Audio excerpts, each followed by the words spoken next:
దేవుని పరిశుద్ధ నామానికి స్తుతి కలుగును గాక. దైవవాక్కు అనే డైలీ కార్యక్రమానికి ప్రేమతో ఆహ్వానిస్తూ ఉన్నా. ఎలా ఉన్నారండి? అందరూ బాగున్నారు కదా?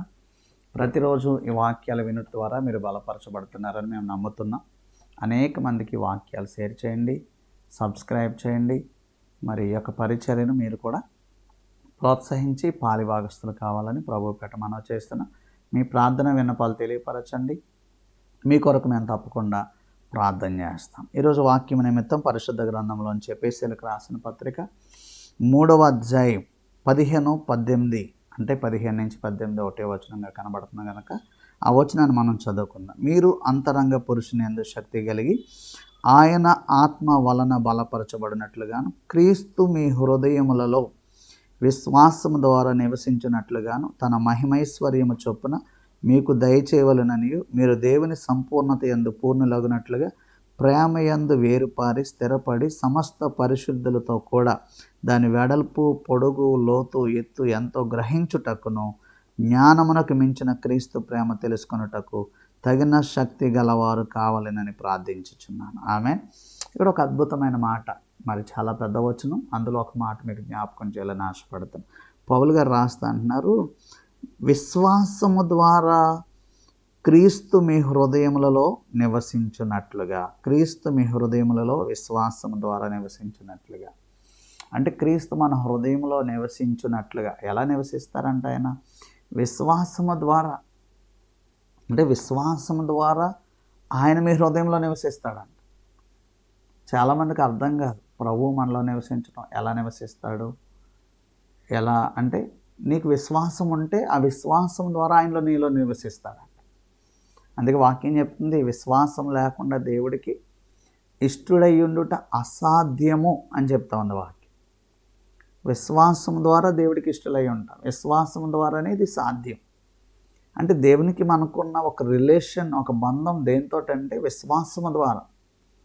చూడండి, విశ్వాసం ద్వారానే రక్షణ, విశ్వాసం ద్వారానే అద్భుతాలు సాధ్యం, విశ్వాసం ద్వారానే దేవునికి ఇష్టలై ఉండగలం, విశ్వాసం ద్వారానే ఆయన మనలో నివసిస్తాడంట.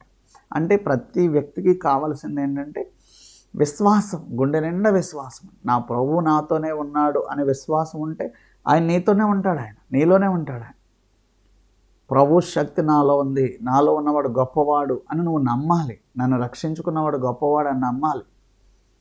అవిశ్వాసం ఎప్పటికీ దేవుని సంతోషపెట్టదండి. అవిశ్వాసం ద్వారా ఏ కార్యం సాధ్యం అవదండి.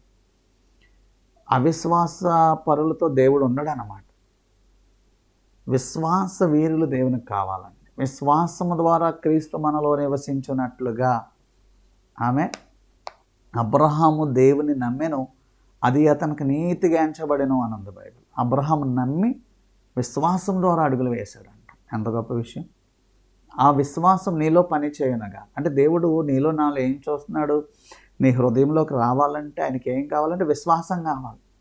నీకేమైనా అద్భుతం చేయాలంటే ఏం కావాలంటే విశ్వాసం కావాలి. చూడండి, అందుకే ప్రభువు ఎవరిని స్వస్థపరిచిన నీ విశ్వాసమే నేను స్వస్థపరిచిందని చెప్పారండి. కొన్ని అద్భుతాలు చేసే ముందు అడిగారు, నువ్వు నమ్ముచున్నావా? ఈ కార్యం జరిగితే దాన్ని నమ్ముచున్నావా? విశ్వాసం ఉందా అని అడిగేవారు. అయ్యా, విశ్వాసం నాకుంది, అపనమ్మకం లేకుండా నాకు సహాయం చేయ ప్రభువా అని అడిగారు. దేవుడు వారిని స్వస్థపరిచినట్లు మనం చూస్తాం.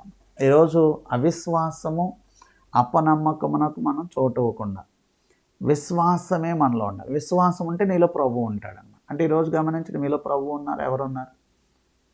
లేరు అని మీకు అనిపిస్తుందా? అంటే ఆ విశ్వాసం. ఇప్పుడు నాలో ప్రభువు ఉన్నారు అని నువ్వు నమ్మితే, ప్రభు యందు విశ్వాసం ఉంటే ఆ విశ్వాసము ద్వారా దేవుని సన్నిధి నీ హృదయంలో నివసిస్తుంది. కాబట్టి విశ్వాసమే విజయము అన్న మాటను మీకు గుర్తుపెట్టుకోండి. విశ్వాసము ద్వారా ప్రభువుని అంగీకరించిన, విశ్వాసం ద్వారా ప్రభువుని చేర్చుకోండి. ఎప్పటికీ విశ్వాసాన్ని విడిచిపెట్టద్దు. ఆ విశ్వాసమే నీ పట్ల గొప్ప కార్యములు చేయనుగాక. ఆమేన్. పరిశుద్ధుడు అయిన మా తండ్రి, దయగల ప్రభువా, అయ్యా విత్తబడిన వాక్యాన్ని గ్రహించే జ్ఞానం మాకు దయచేయండి. ఆ విశ్వాసమే ప్రతి ఒక్కరిలో గొప్ప బలాన్ని చేకూర్చినట్లుగా చేయి.